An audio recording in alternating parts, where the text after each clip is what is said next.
work at Martin Creek Kennel. It is Sunday, February 10th, 2002, 6:50 a.m.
It's cold.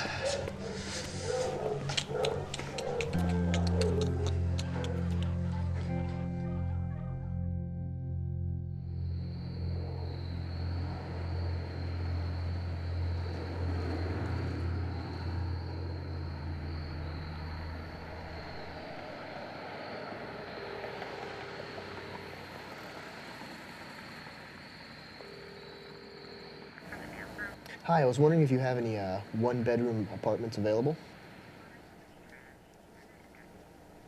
Okay, and you say 4 bedrooms, so it's all in one room, and you just rent out the bedroom.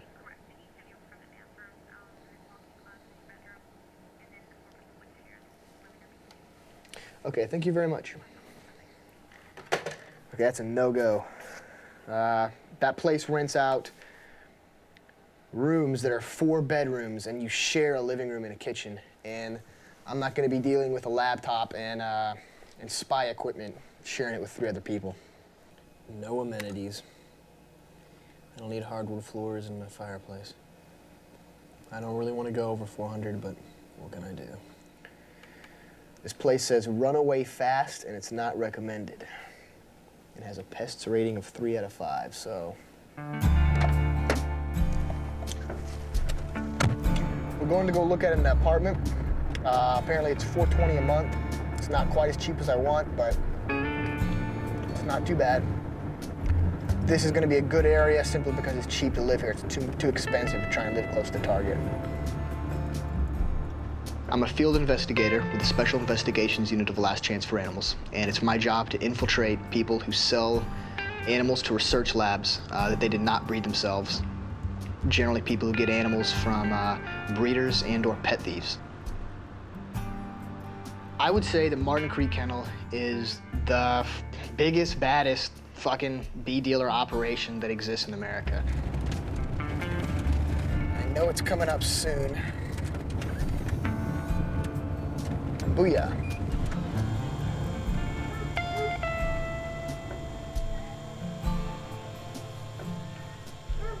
You know, here you have a guy who is a shrewd businessman and a real piece of shit when it comes to animals.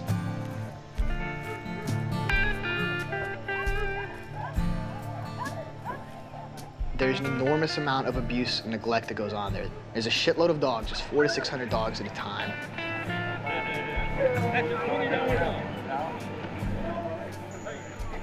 If I had to pick one bee dealer, one target that's gonna go down in America, it's gonna be C.C. Baird. It's gonna be Martin Creek Kennel.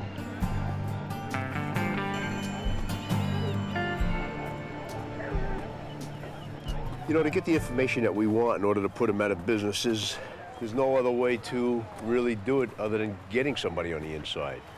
And that's what has been so difficult because this is a good old boy network here in Arkansas. People have to know you before they're going to allow you into their facility. So we had to get our guy familiar with the area and get him recommended in there. And it just took a lot of time. And he just happens to be the perfect person to fit in. He's very unassuming, and no one would have suspected him being, you know, working for us. I don't suppose there's any cheap apartments around here. What do you think is cheap? Well, I'm looking for something around, you know, $450. Okay. Like a cheap place to rent, like a trailer, you know, or a cheap house or anything. Oh, yeah, your trailer's gonna be your best bet around here. I guess none of the locals here are renting out. Sometimes the locals in the parks will rent, but that is not the case. So I'm gonna hit this Wendy's, and there's Taco Bell and Pizza Hut. The last places in the world that I wanna have to work are the first places that I'm gonna try and go.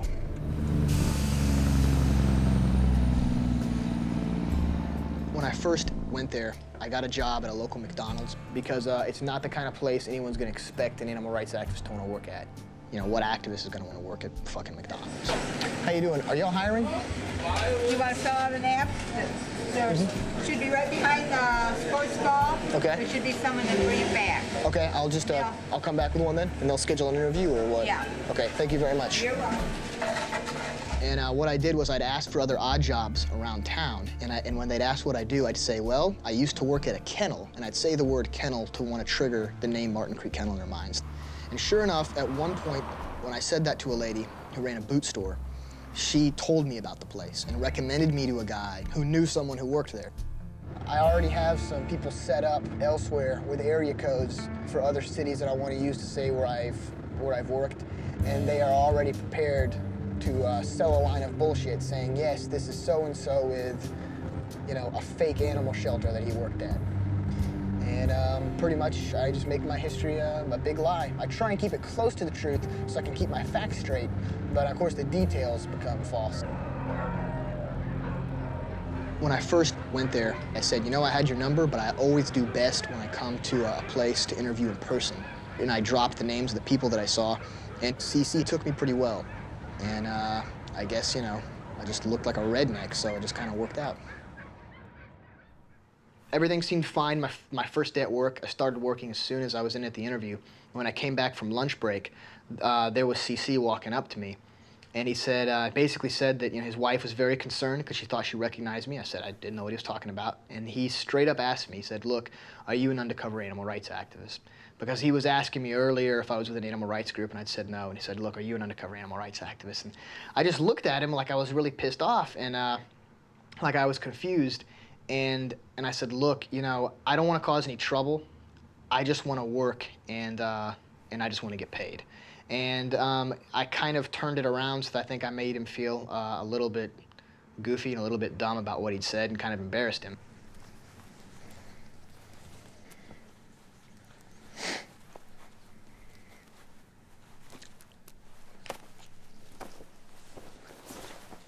I wear 2 pairs of jeans. One conceals the equipment and keeps it in place in case wires slip out on me. And the other one that's underneath holds all of that equipment. All of this equipment has to be bunched up and crammed together on my person to conceal it. This is the recording device that I use. It's a handheld digital camera that I conceal on my person to record audio and video. Right here, this is the camera looking at you. This is the camera itself. That is what is going to record the video. And this here is the microphone unit. What this is this is the mic itself, which is small enough, but I got all of the wire and the connectors that go with it. Cutting a hole here in the pocket so I can place the mic in. If I want to record audio from a person, then I pretty much got to have it in my shirt pocket. And this is how I got to be strapped up with all of the equipment every day going to work.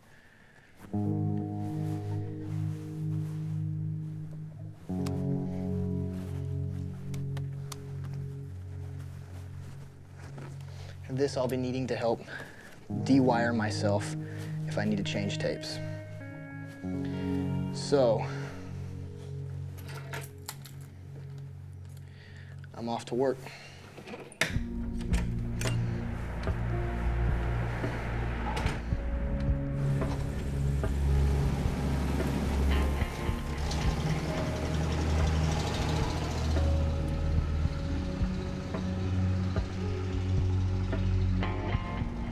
My job is to document violations of the Animal Welfare Act at CC's kennel to be handed over to the USDA with the goal of getting the kennel shut down and CC's licenses revoked.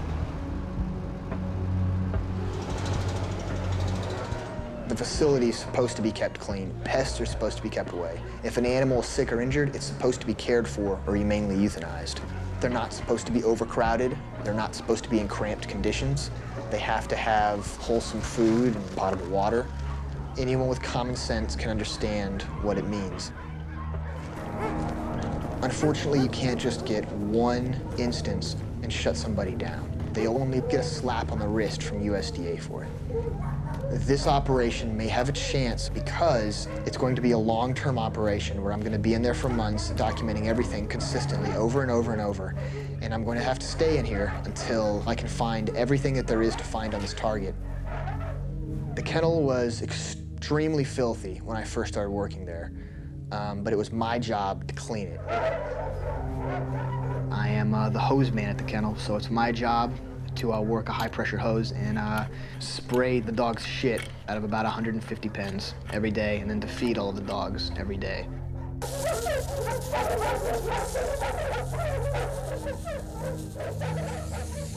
When I'm hitting the shit with a high-pressure hose, the shit sprays all over the dogs, all over their food, and all in their water. Feces get blown all over the pens. And that's the way that I'm supposed to do it. That's the way I'm supposed to hose it out. For the most part that I worked there, it was extremely cold. When it was cold, their water would just turn to ice. The dogs actually have no way to avoid the water stream, so they end up being soaking wet when I'm done, and they have nothing but wet concrete to stand on and just sit there and wait for it to dry, and it takes hours to dry.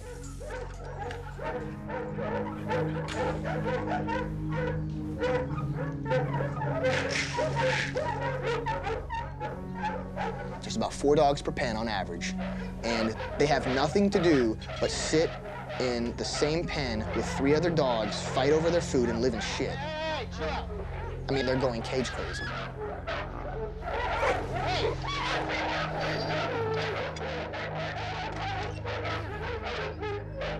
I come in the morning, and there's one of the dogs just ripped to pieces, covered in bite wounds in the back of its pen.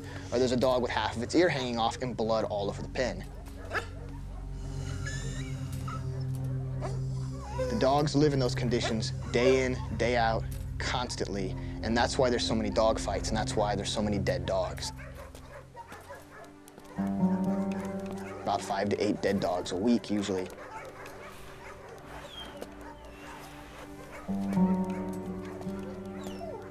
I'll go into a pen and I'll be hosing out, and suddenly I'll see that the water's not flowing down the drain. And I'll go 6 pens down, and I'll see a dead dog crammed in the gutter, halfway in one pen, halfway out the other, because it's been killed and dragged into another pen.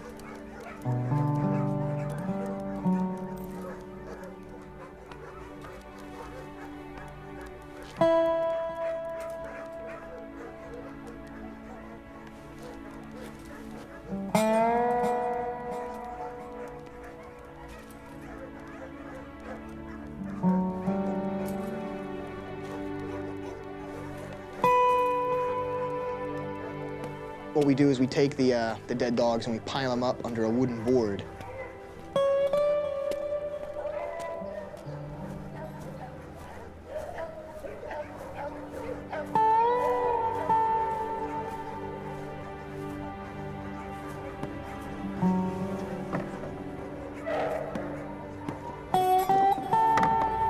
I don't know why we even bother to stick them under a wooden board.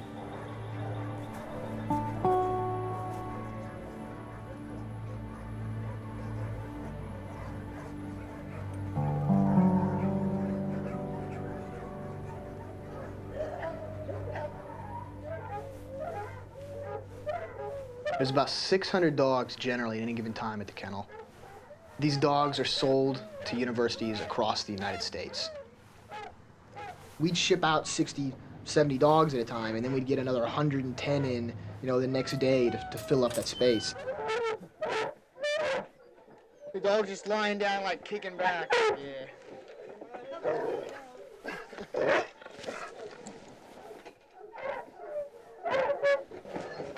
What'd you say? What?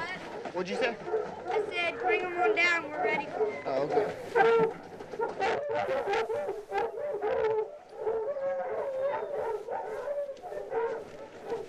Jesus Christ.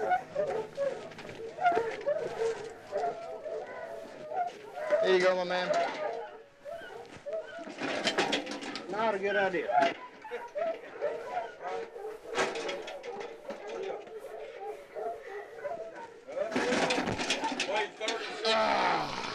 We got a biter here. Yeah, we do.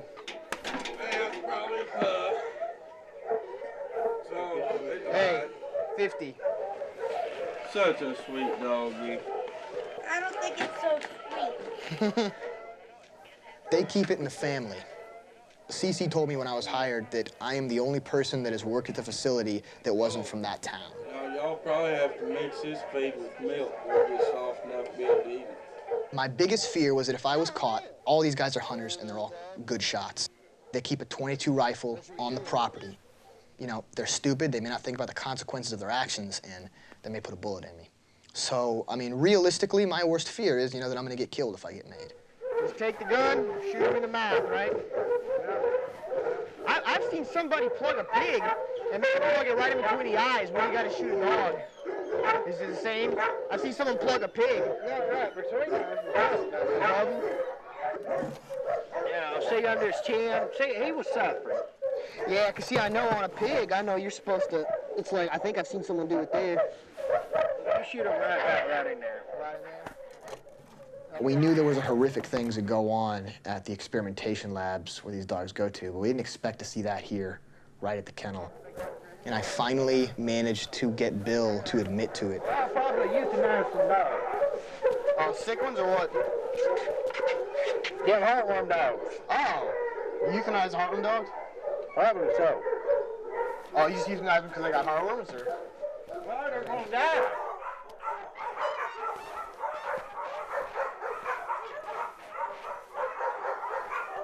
Tim told me that they're real valuable if they have heartworms.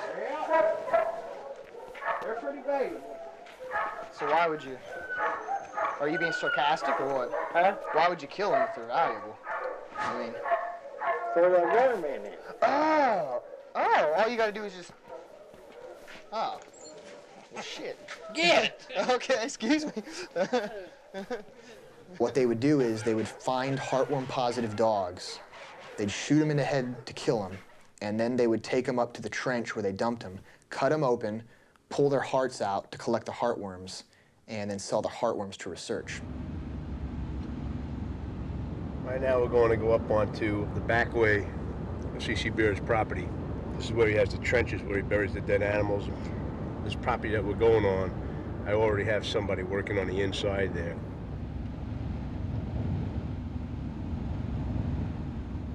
We're going to be very careful, you'll see as we go through this, pulling out the stuff that we need. We'll try to document anything with the dogs that have been where they might have been cut up. You never know what you're going to get. You never know if you're going to get something right away. You might get something that just really is incriminating. Yep. If it looks like they're coming up on us, I will try to cause a diversion and get them away. You guys get out of there. Make sure you take whatever it is we went in there to get.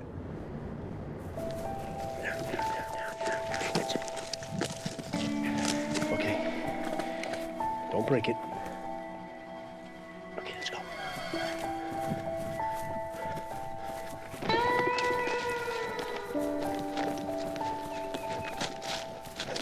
Slow down. I'll go ahead a little bit.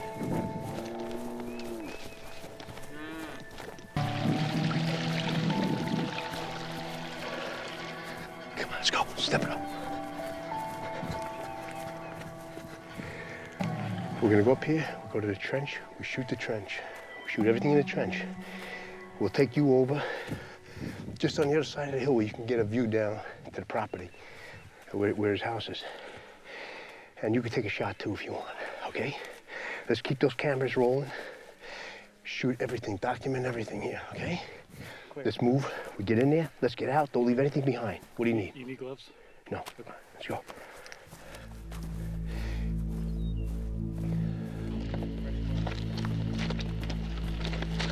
Start with the top of the trench first.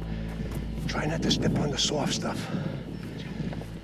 Up at the trench, there's a table sitting right next to the trench with a bloody knife on top. And the whole table is just covered in dried blood. The area around the table is just littered with dog organs. These are lines of trenches. Started out here. He keeps digging new trenches as he fills them up. Oh, this is just garbage, but people are allowed to dump their garbage here. But you'll see right down here, you'll see the skull of a dog, right here. Look at the garbage carefully. More dogs, all dogs. Okay. This dog here has been cut open.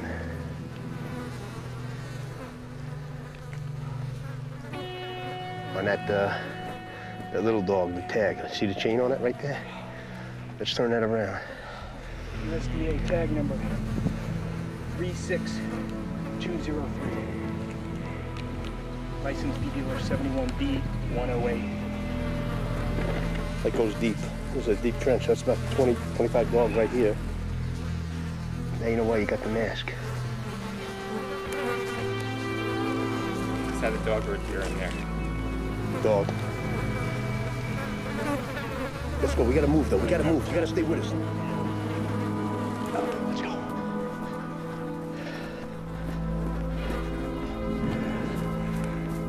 Let's go.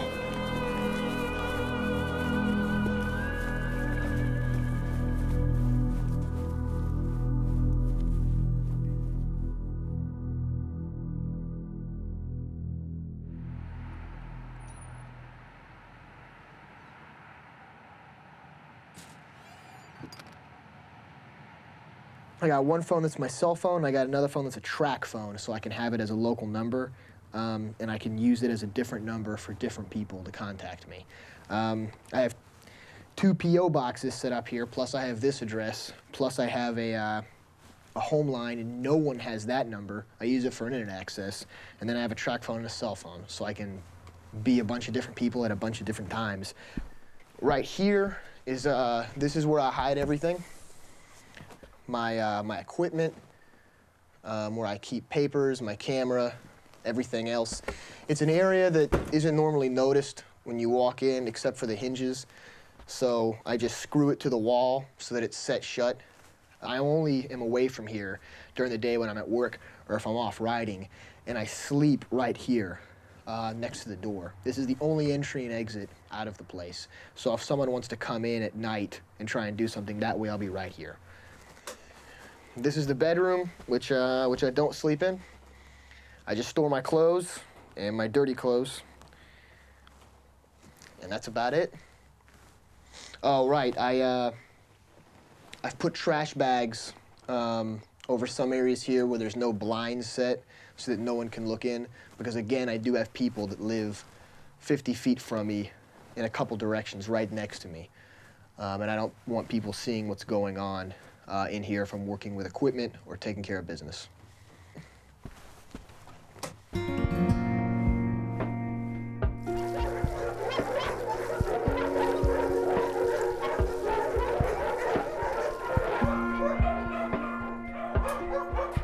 Animals are like people to me.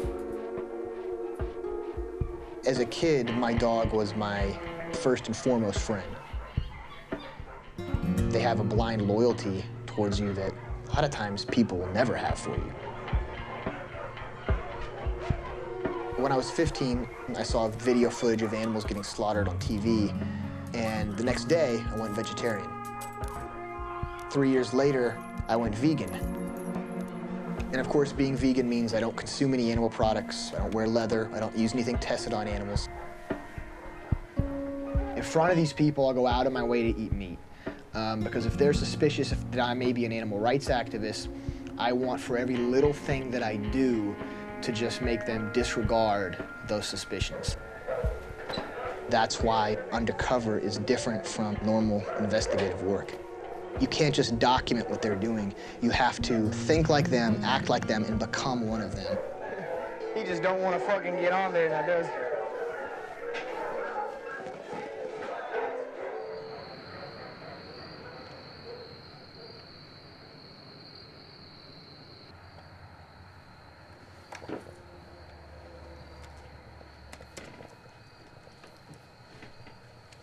Today, these pictures were taken on the 18th.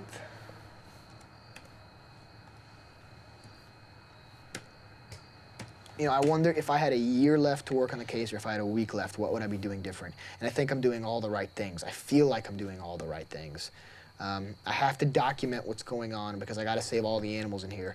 And I've got to prove what's wrong with this system so that we can push for legislation to do away with these kinds of facilities across the entire country.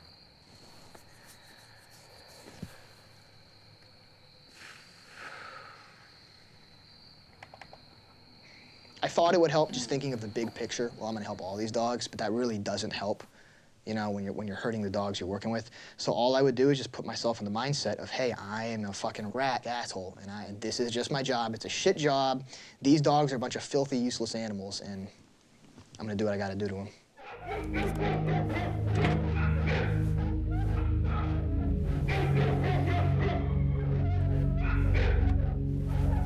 The USDA does not enforce the Animal Welfare Act. There's too few inspectors and too many places to inspect. It clearly states you can't have dogs that are sick and go without veterinary care, but I've seen an inspection at C.C. Baird's facility, and there were dogs that were dying in the kennel the day they were there. Dogs that had worms that were extremely thin, dogs that had open wounds and were bleeding, their ears were torn open. The dogs just ran into the backs of their pens where the inspectors couldn't see them. They didn't bother to go look at them. Dogs that weren't able to fend for their own food were just left to starve to death. I was hosing out the pen, and then I see this small female beagle covered in bite wounds. She has parts of her body that have been torn open, and she's bleeding profusely. There's blood all over the shit-covered wooden box that she's lying in. And there's numerous bite wounds on her torso and on her neck. And at first, I assume that she's dead. So I look at her, and then I notice her eye is flicking back and forth. She's not moving, but her eye is just shooting back and forth. So then I know she's alive and she's in shock. There's only two options. One, the dog needs emergency care. Two, the dog's got to be put down because she's not going to survive. She's in pain. And I go up to Tim. There's a dog that looks like it's about dead. I don't know. Kennel? Yeah. You know which one I'm talking about on the right? I saw it, yeah. Should I do anything with it or just leave it alone? Leave it there until tomorrow. I gave it some medicine a while ago. Okay. It may very well be dead by tomorrow. Yeah. Yeah. Okay. But it was Easter Sunday, and he didn't want to deal with it right then. I left. I had an Easter egg hunt I had to get to. Yeah, you look like you're dressed up for it. At 10 o'clock. Well, it was supposed to be at 10 o'clock. I left here at 9:30. Yeah. Got there, it was practically over by the time I got there. Oh, man, They I'm bumped sorry to it hear that. forward because Mom and them had to go to church. His Easter egg hunt is more important than the dog that's suffering and dying slowly. So that's the way things were done there. I got another one I got to be at 2 o'clock, so. I go in the next day at work. First thing, I go to check on her. And she's dead.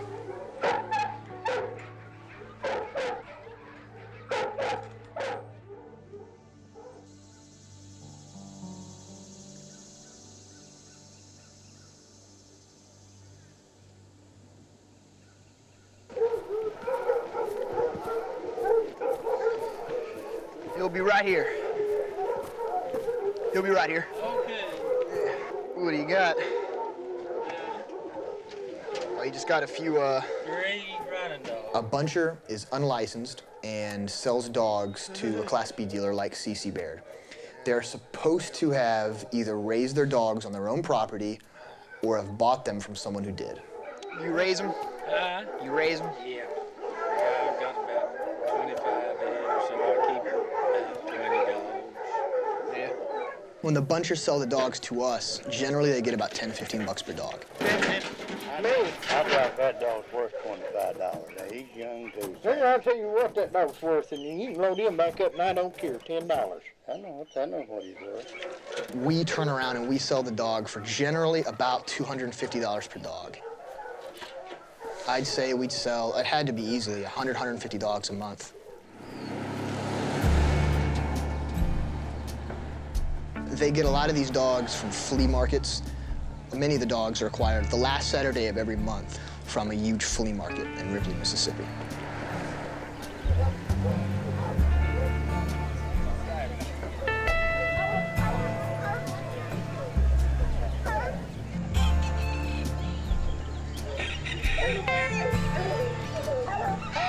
I mean, a quarter of that whole flea market was just dogs. And dogs of every breed.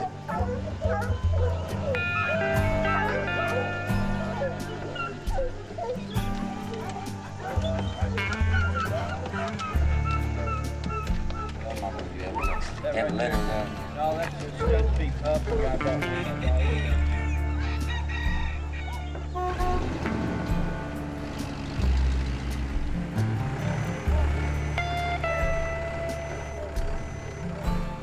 CC Baird will drive up, buy dogs off of bunchers, these people who raise or get the dogs.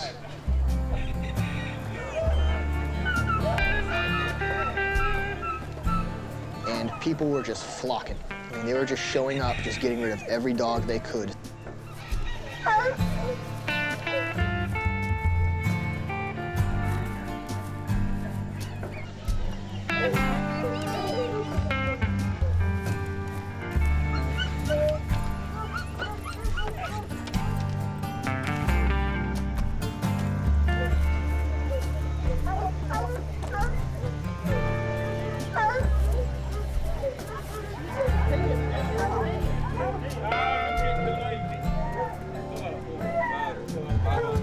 You want to sell this? I'm thinking about selling him. I got kicked out of my house at state, and I got to move back in the dorm. About a $40 bill for you. But it will save you $20 bill. That's it. I paid $3.50 for them. Any better? Besides, these dogs will go for research. I don't know if you knew that or not. That's where they go. What is that? What kind of research? I don't know. We don't even, you know, we don't ask that. 5, I think. So, how much do they pay? How much do they pay for them? I don't know. I don't know. My boss don't tell me that. I got you. There he is. You can't see him. That's what I need for something pretty light color. What could you do on him? You can't keep him anymore. Back to college. He's worth $20 to me. 20 zip? Yeah, that's it. You know, and I buy for research. So, for whatever that's worth. Okay. All right. You want to sell him? I'm seriously considering. Okay. Let me know. Now we're going to be here in probably 30 more minutes. Okay. Thank you. Thank you.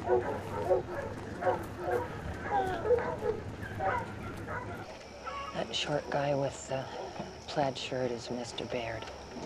And the woman in the red is his wife. They call. Morning. Are we missing a dog? No, we're just up here having a good time today. It's freezing. We're waiting for it to warm up before we start walking around. All right, most of the time, a lot of times people like that kind of watching. I thought they were looking for their pet, and I thought if I could help you, I would do that. Thank you. Okay. A Class B animal dealer acquires dogs from other people, usually from bunchers. Now, a buncher is a person who collects dogs and sells them to whoever he can. The Class B dealers are supposed to ask if the dog has been raised by the seller. What does that do? Oh, it's a German Shepherd. Look. He's a nice-looking dog. Kind of strange somebody'd be selling him. This dog was intercepted today. As soon as I saw that a man was taking this German Shepherd over to C.C. Baird's truck, his little girl was with the man, and I suspected children always give you the information you want. Go ask the little girl how long she had the dog. We got him the other day. He just come up in the yard. He came up in the yard the other day. Oh, He okay. hadn't beat anybody. Okay, but Daddy's selling him, huh? And she said, no, the dog just wandered up the other day, wandered up to our house. So I went over and approached Mr. Baird. Yes, ma'am. Boy, he's good looking. He is a good-looking dog, isn't he? Let me just tell you, the little girl said that he just came up in the yard. That man didn't raise him. Okay. So he did, because of us, go over and tell the man that he couldn't buy the dog. I can't buy it. How much you selling him for? I think $15. Okay, can we buy him? Yeah. Will you trust me with a check? We bought the dog for $15.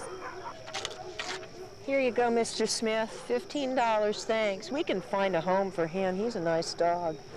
The seller did not raise that dog. This is the problem.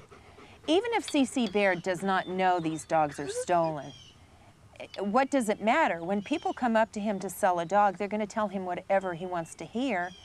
And clearly, he did not ask this man if he raised this dog. Whether the dog was abandoned, whether it's stray, whether it was stolen, the truth is lots of dogs wind up in laboratory animal research that should never have been there. Many of them, we believe, are people's pets.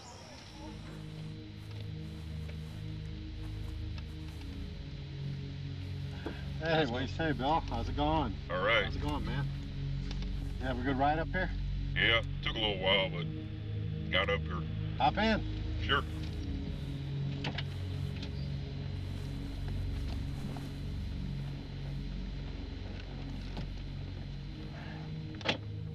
We used a hidden camera that we put in the back seat of the car, which would show the passenger seat.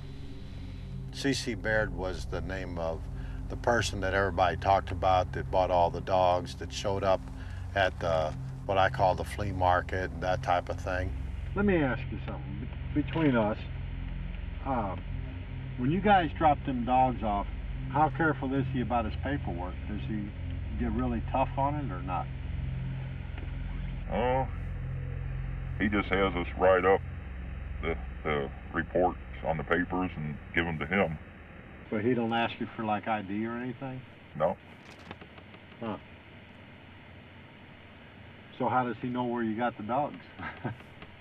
I guess he doesn't really care if they're stolen or where they come from. He doesn't care. He doesn't ask. We were trying to find out who the bunchers were because they're the suppliers. These are the people that supply the dogs to him, and without the bunchers, he couldn't exist. We were also trying to find out where the dogs were being stolen from. Do you guys have any problem getting dogs? I mean, are you finding dogs okay down there? Or? Oh yeah. We have quite a few ways of picking those pooches up. Well, I imagine you guys go up to St. Louis a lot, don't you? Yeah, we get them from St. Louis County, Jefferson County, which we just kind of make our way on down. I've known a few boys that go into rich neighborhoods like Olivet and different areas and get some of them rich people's dogs. They don't even know what happened to them. From selling CC dogs, we have paid off our house. She was one of them. This gal called Elaine, or that called herself Elaine, whichever the case may be. Well, let's face it, it's not legal. You know, I took stolen dogs to him, and I know Bob has, Harold, Jerry. Well, do they ever ask questions though? No. No questions. No. And do you have to show ID when you sell the CCs? No. He don't want to know anything. One of the strange things that happened was that she made a remark about being an animal lover. I found that really hard not to reach over and choke her when she said that. But you know, that's the saddest part of all about doing this is I feel guilty. Bob don't, he likes the money. But I think, well, that could be a child's dog. You know, that could be a pet, you know, they might have got that for the birthday. I mean, I'm one of them sentimental people. But, you know, guys, you guys just don't care. Hey, a buck's a buck. Hey, gotta make a living, man. Yeah. You know, what can you say?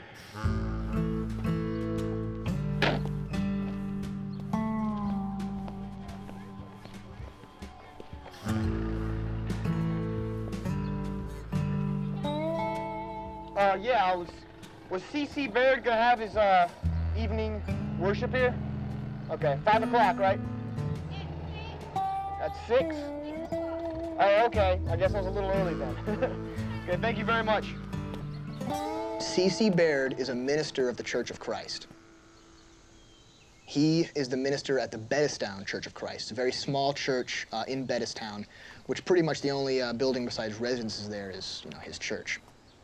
When I went to infiltrate his kennel, I pretended to be a member of the Church of Christ. And I said, oh, that's great that you're a Church of Christ minister, because, you know, I'm going to the Church of Christ, you know, right down the street. And so I went one day, and unfortunately, the audio wasn't working on the tape. And it was some Easter sermon, and everyone was just singing, and there wasn't a lot of him preaching.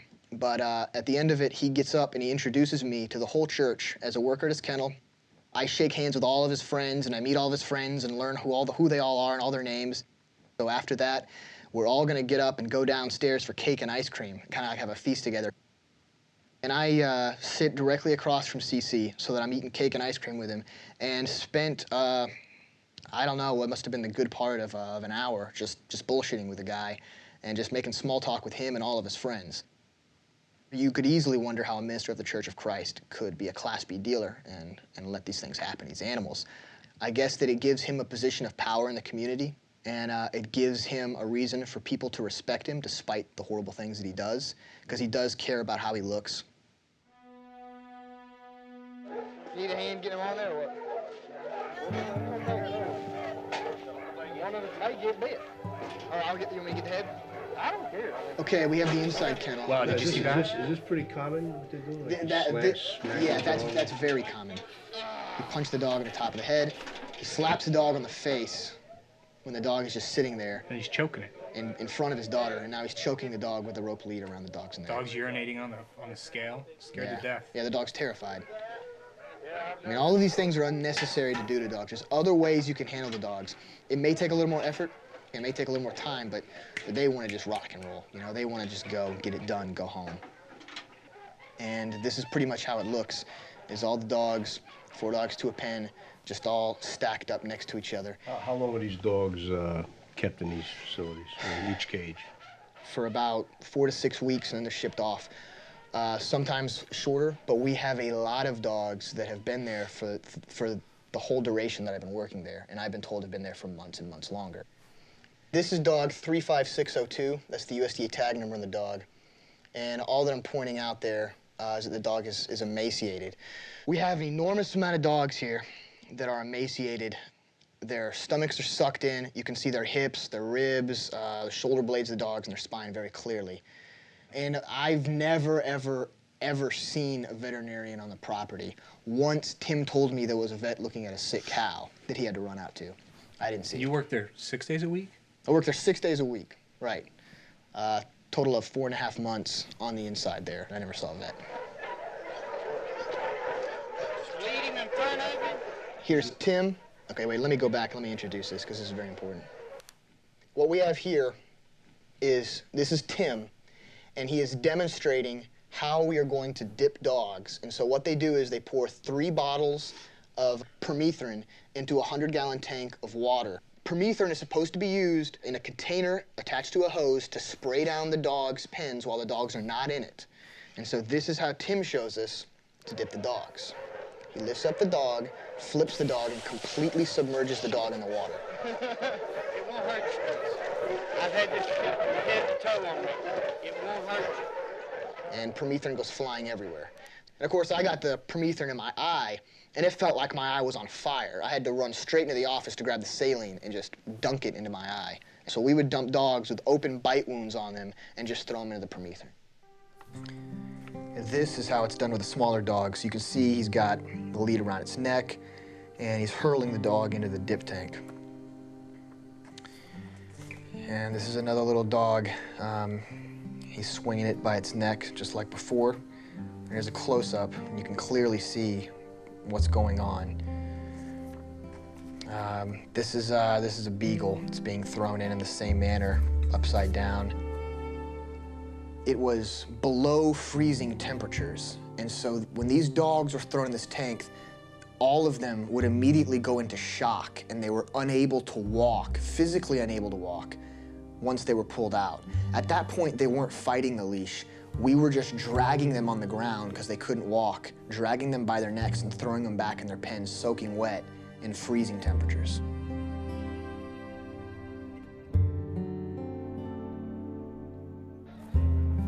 This dog is a male black Cocker Spaniel. The dog was nippy at first when we first got him, but then he would let us get closer to him, so it wasn't a problem as far as trying to, get a lead on his neck. I bring my hand up to the dog to show the dog's okay, and Richard said no. The dog bites. Watch this. Reaches down with his hand, grabs the back of the dog's neck, and shoves him into the ground. Then the dog tries to bite him. And so they decide that means the dog has to be killed.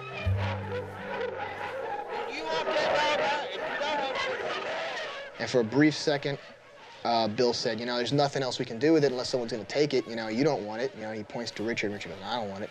And he looks at me and he goes, you don't want it. And that's what really sucked was he gave me a chance to take the dog.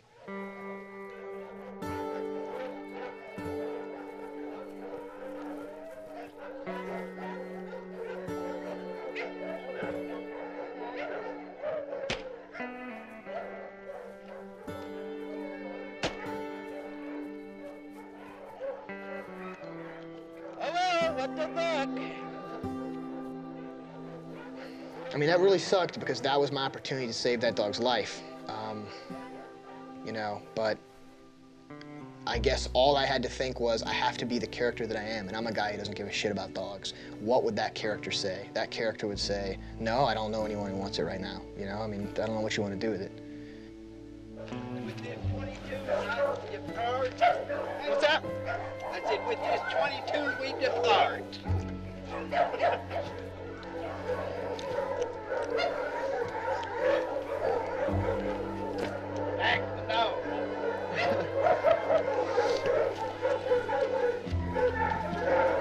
sense in him breathing air. A good dog can breathe, though.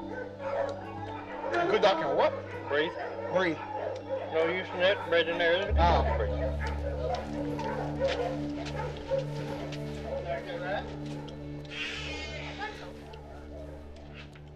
You know, so far you got a lot of good documentation. We got to directly be able to relate this to any of the laws, the Animal Welfare Act laws. So this is the only thing that we're going to be able to get this guy on. And we need to be really specific, have our documentation, you know, like you're doing. I'm going to need a lot more, though. Like I said before, we need to have not 100%, we need to be 150% correct. Well, the other thing I'm concerned about is that I hope a lot of these guys get busted. I mean, I want to see them do jail time. Well, you know? that's the whole purpose of this. That's why I'm saying we need to have all the documentation, everything that we can get. You know, we got to be as thorough as possible in presenting this evidence, and we're looking at trying to get them jail time.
Feeling to me of being there and watching these people beat animals and not do anything about it because I'm undercover is a horrible feeling. And if it makes me feel like I'm compromising my morals, it makes me feel like I'm doing something wrong, I hope that when people see the footage that comes out, they will understand why I absolutely have the urge to just go up to the people that I've seen do this and just tell them to put up their guard and kick their ass.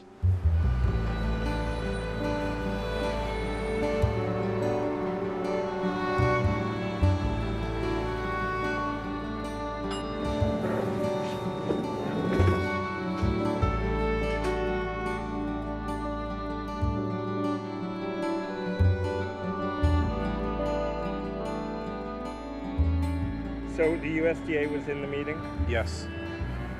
Did you get any sense from them about whether they saw it going an administrative route as opposed to a criminal route? No, criminal. They definitely want to go the criminal route. Right.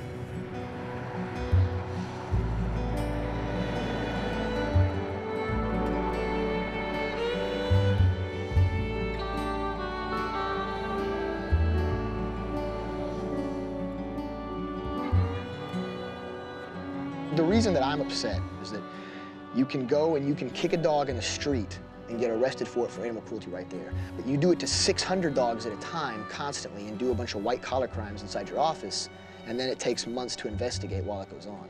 I want all those people to be arrested and held and the animals taken care of. The longer they take, the more animals get sold off to research labs, the more lost pets get sold off to research labs in this case. It is frustrating. That's the frustrating thing about being an investigator, is that you got to sit there. Every day, you got to watch what goes on. So your hands are tied. It's frustrating to see and knowing that these animals are going to die, and the law moves very slow when it comes to prosecuting these people. So it's tough.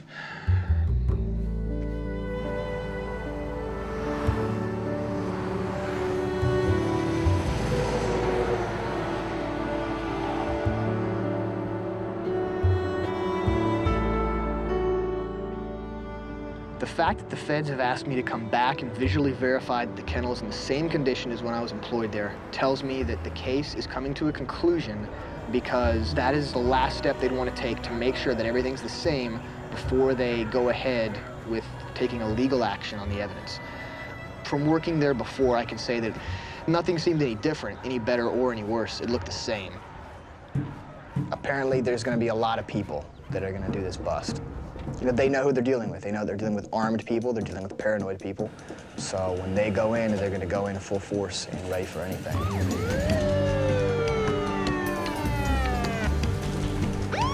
I want this to hit them like a storm.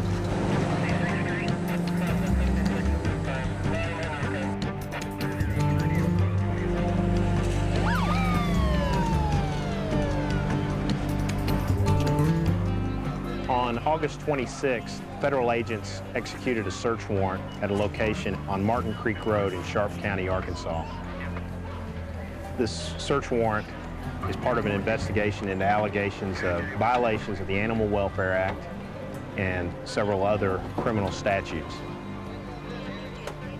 Federal agents from the United States Department of Agriculture, Office of Inspector General, and the United States Postal Inspectors were on that premises continuously from August 26th through August 31st when the search was concluded. No arrests have been made. There have been no indictments. And we really are not in a position to release any other information about this investigation, except for the fact that during the search, we did in fact seize 125 dogs.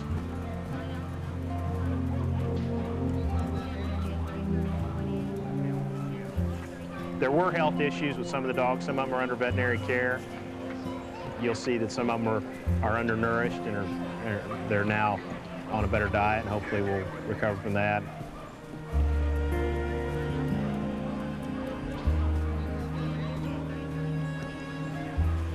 We've taken the dogs because we don't think he any longer has a legal right to be in possession of those dogs. There is a question about whether some of these dogs actually were pets that were stolen, and we'll be trying to make the animals available if there are people out there that think their dogs have been stolen and might have been at this kennel.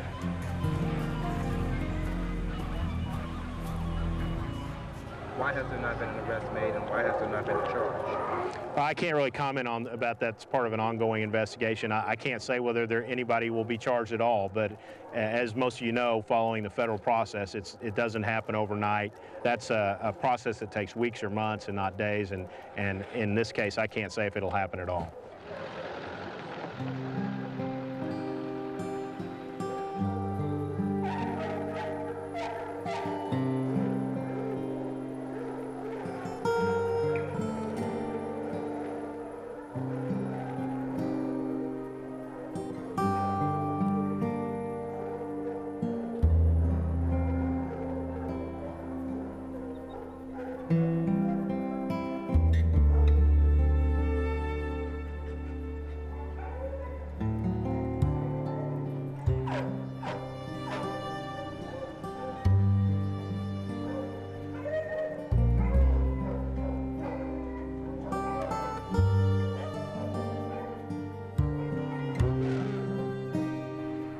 Right now we're in Little Rock, Arkansas, State Fairgrounds, and this is where the dogs that have been confiscated from C.C. Beard, they're being kept right here by the U.S. Attorney's Office. They're under armed guard. And I've seen a lot of dogs. You could tell, without a doubt, they're someone's companion animals. You could see how friendly they are, how sweet, how socialized. Most of these dogs you go right up to, you hug, you pet, and some of them just wrap their arms around you. I did see a lot of dogs that were afraid, very skittish. There were a lot of dogs in there that did not have normal behavior. There were a lot of dogs in there that were very frightened, stressed out, certainly stressed out.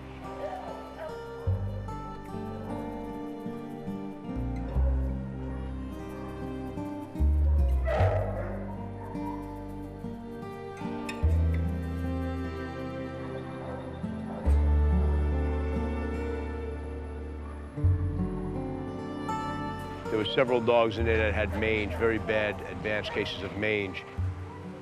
One of the dogs, the eye on it was totally missing or infected. I saw some of the dogs that seemed extremely thin, and they've been eating well now for 2 weeks. Another dog I saw definitely was in a fight, had bite wounds on it. Another dog had a big cut in the ear. You know, these dogs have been through a lot. They've been through hell. Most of them dogs in there have been through holy hell. As far as CC Beard goes, I think the indictment's coming down very soon. It's 2 weeks now since they seized his property and everything. 2 more weeks, I really believe that by then we'll have an indictment, 4 at the most.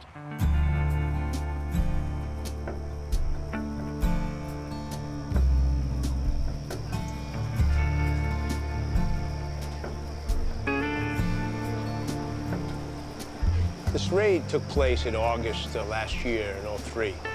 And as you see, we now have footage of this guy still operating. He's still buying dogs, he's still selling dogs, and he's still making money. This is the part that really hurts Last Chance for Animals, because we worked so hard on this, knowing how much these animals are suffering, and we want to end it. Once and for all, we want to end it.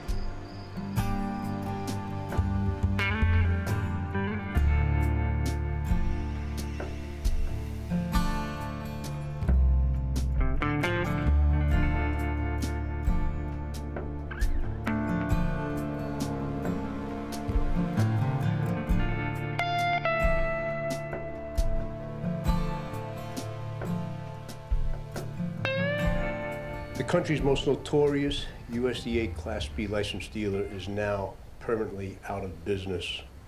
The horrors at Martin Creek Kennels are over. Martin Creek Kennels is closed forever. CC Beard, his wife Patsy Beard, daughter Janice Beard, and Patricia Beard all lost their licenses permanently. It was permanently revoked. Fines in excess of $250,000 plus another $12,700 in fines have been levied against CC Beard. So that's $262,700 in fines. That's the largest fine ever levied against any Class B dealer in the history of the Animal Welfare Act. But the best part is that the animals now are out of his control. There is an organization called the Northeastern Arkansas for Animals, run by Wanda Turner, who will be in charge of the adoption of the animals. See if we can get that one bathed first. Okay. What she will be doing will be taking the animals and placing them with adoption organizations like her own. How many washing stations can we use? Do you know, are they finished? Yeah, they're through with all the baiting process back Okay, there. so there's 3? 3 or 4 back there that can be used at a time. I'm pretty sure it's 4.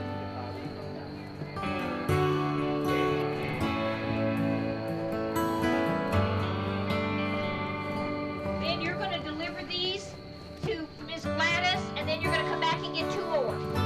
I have leash, just go to the ground.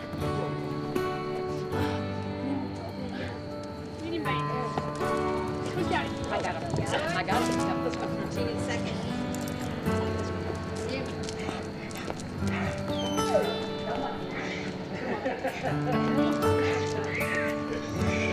Come on, schedule for boy.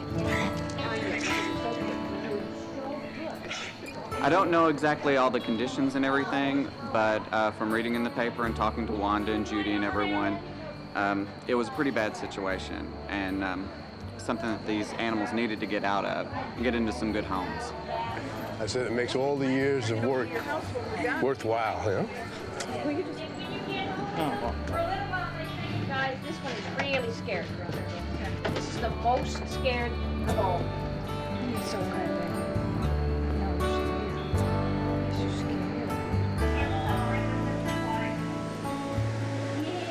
Enjoying this bed. Look at his face. Thank you so much. Thank you so much. It's just one of the most scared ones, so. Yeah, I know. So I'm gonna work it slowly before I start pouring water on him. Yeah, no, they're just so scared.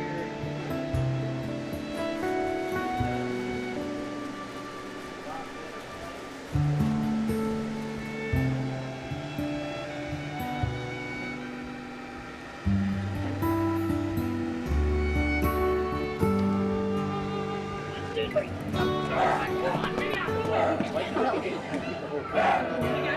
One, two, three. Come on, Big Mama. Okay, Gertie.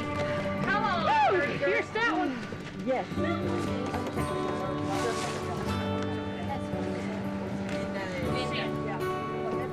Me, all I can do is go after the bad guys and put them out of business, and then you guys come in and do. To me, I think you guys do the hard stuff.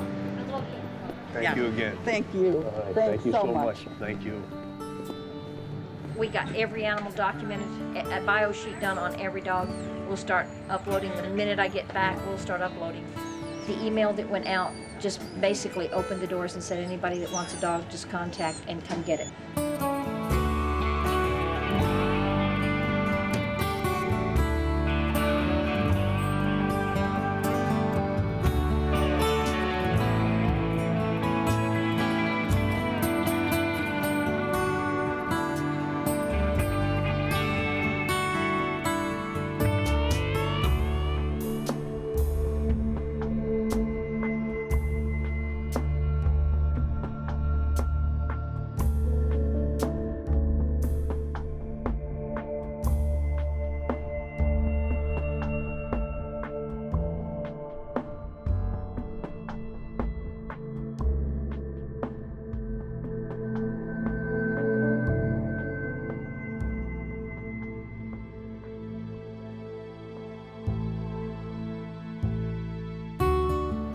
Clearly, this case started because of an informant that worked through an organization called Last Chance for Animals, who got inside the kennels and obtained pictures and other evidence to show the government some of the things that were going on there. That's really what instigated the investigation.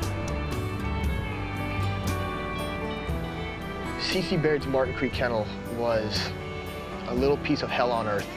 Some justice got served, but there are a lot of other places just like it out there, and that means there's a lot more work to do.